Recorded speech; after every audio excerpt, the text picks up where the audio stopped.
All right then.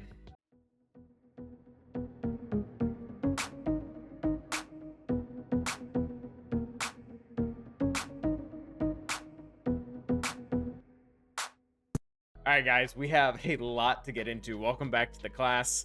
And we just got a State of the Galaxy right now, and it really just looks like what everybody's been kind of asking for as regards to a road ahead. There's a lot of good changes in here, and a lot of just really big news, and I want to kind of go through with you guys just a little my reaction and what I think, how this is going to be good for the game, or at least changing things for the game. And we do have a lot of things other than just new characters or new things we need to upgrade, but actually relevant like UI changes and things that are going to help save us time. So without further ado, let's go ahead and get into it. The first thing first, Krrsantan. This is something that we've wanted for a really long time. He's not quite coming to the game how I wanted him to. He's coming in as, yes, a bounty hunter tank, and that's how I always wanted him to come in, because we have a ton of really good bounty hunters now. But at the same time, boss can only go with one of the teams. So I've actually given this idea multiple times that we need to have specifically Black Krrsantan in the game. He needs to be a tank, which he is, and he also needs to function really well with the Jabba Boba team and have a GAC Omicron.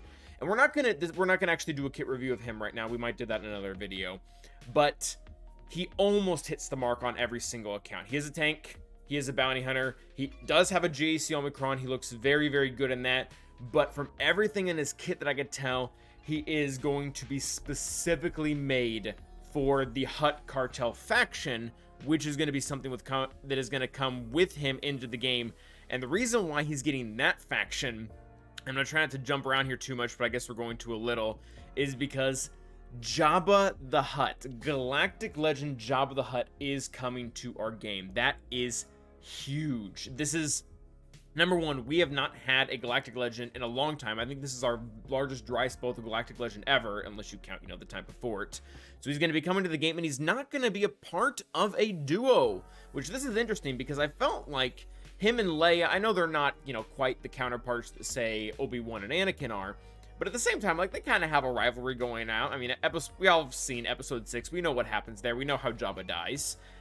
But she's not apparently coming right now, or maybe what they're doing is they're just trying not to make a commitment. Maybe they do have plans for a Galactic Legend Leia. They just don't want to, say that they're going to do something, 4 or 5 months later, something happens, they can't do it anymore. Looking at gear changes, maybe they're just trying to shield themselves from that, and maybe they just don't work as a kind of back and forth, very similar to how the other 3 pairs of Galactic Legends do work. Let me know if you guys think there's another Galactic Legend that could be a pair for Jabba. She's really the only one that comes to mind for me, at least a very big name. I guess I'll make this comment, I do believe he is Galactic Legend worthy. He's a very big deal. He's also our first non-Force user, which is a huge deal as well, because those are not that common in Star Wars. I mean, maybe we'll eventually see like a Galactic Legend Thrawn or a Galactic Legend Mando or something of the sort, but I'm pretty excited that he's coming into the game. We don't have his kit right now, but we do have a little bit of info of how he's going to function. He's going to be a part of the Hutt Cartel. And then with Krrsantan's kit, we are also told a lot of characters that are going to be getting this Hutt Cartel tag retroactively. Boba Fett, I'm guessing that is the old school Boba Fett and not the Dadbot Boba Fett, because Dadbot is kind of his own cartel, sort of, kind of, not really. I don't know how that works. But Gam Guard and Mob Enforcer, and this is really interesting, because this is what CG has been doing for roughly the last year, is they've been putting in characters to try to pick up the garbage that we have in the game and actually make them usable. We saw this with Tusken Raider getting the Omicron for 3v3. We saw this with putting Radis in, so now the Rogue One actually has a home. We saw this with the fact that Starkiller has this really strong synergy with Visas. So a lot of these lower level characters are getting picked up by other stuff. So this is cool. Like, I don't have an affinity with Gamguard or Mob Enforcer. I really don't care about them. But the fact that they're getting some type of love is kind of cool. Actually, the character that I'm most excited about now, I really, really hope they rework his kit, give him an Omicron, give him a Zeta, give him something, man, is Cad Bane. Because I think ever since Mace got reworked, he is the character in game that most needs to be revamped, most needs an upgrade, where his power just does not match up at all to who he is in lore. He's quite frankly very bad. I mean, his ship's great, but still. So yeah, Black Krrsantan's coming to the game.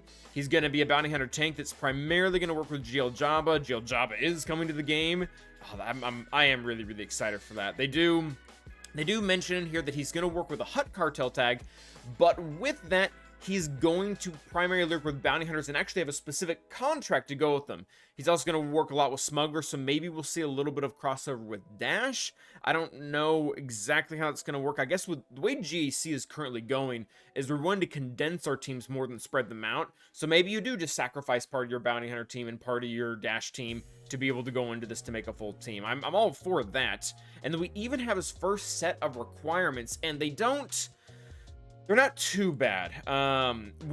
So this is the first time we're actually seeing a Relic 3 Gamguard, and this kind of tells me that CG is listening in at least a little, because we all super complained. I don't know all of us, but I know I did, when Lord Vader came out directly after JMK, and his requirements were just stupid high. Like, a lot of them are really good characters, but they were just way too high up there.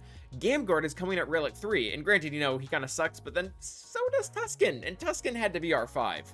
So that's a positive note. Greedo Relic 6, don't really care for that, but, you know, I guess we always have to have our Krennics and our Sidious's and our whatevers.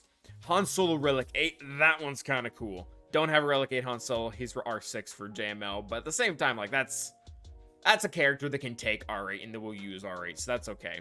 Krrsantan Relic 5, I honestly see us needing him higher than that. He's going to be the tank for Galactic Legend team. Usually Relic 5 isn't exactly enough, looking at you, Crew and GK. And then Outrider 7 stars, and that's kind of interesting, actually. We'll get to that in a second, because, spoiler alert, Profundity is here, as if everyone didn't know that was going to be happening for the last 2 months.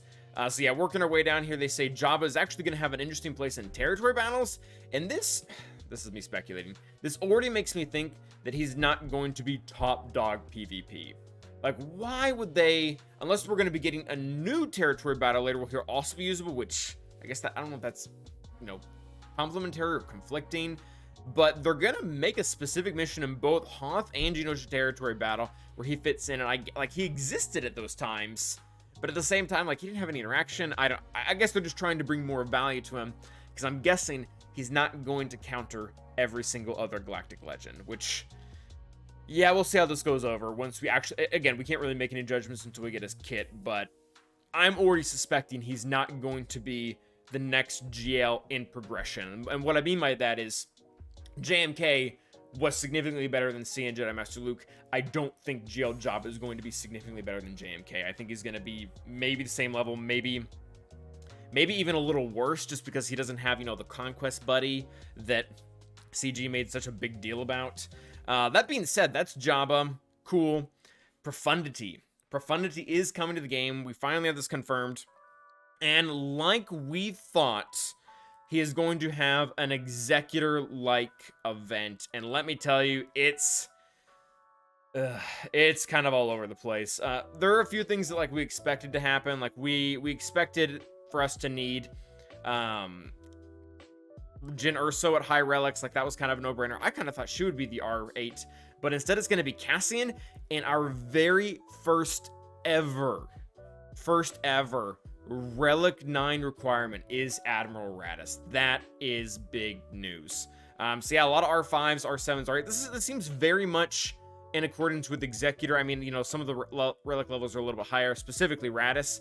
I think there actually might be less characters here in general, but to be fair, the Executor had a lot of crossover with Relics. Like, it had Vader, it had Piet, it had TIE Bomber. I guess he wasn't a Relic requirement, but he was a requirement for something else. There was a little bit of crossover in that area, whereas here, I think almost all of these, yeah, none of these have been requirements except for Dash Rendar was needed for Starkiller. So yeah, a lot of these are really hard to swallow pills on the ground. I mean, Biston set, you know, 9,000 people have had that for a while. Jyn Erso, not a lot of people have that. I mean, maybe they did it for Raddus. Hera's a really hard pill to swallow. I mean, at least they don't need Kairos, right? So that they have that going for them. And interestingly enough, we don't have, as a requirement in here, Kyle Katarn's new ship. So it looks like, I don't know if however they calculate however much money they need to make in revenue, they just kind of did the math and saw that, oh, we don't need people to buy that new ship, and then they didn't. The Outrider is needed at 7 stars, but he's been, I don't have it 7 stars, but he's been much more available than, say, Kyle Katarn's ship has, unless this is going to get revised. But most of these, as far as the ship requirements go, this is pretty lenient. Like, most of these ships, most endgame players are going to have at 7 stars. But yeah, the relic levels are going to be a little bit hard to swallow. And then this is kind of a fun thing. They did a relic update where relic 8 and 9, carbonite and bronzium are no longer going to be required. And I liked this concept. I just wish it would go to more places. The reasoning behind them doing that is that you don't have conflicting relic levels at the same time, where your relic 8 is keeping you from getting your relic 3.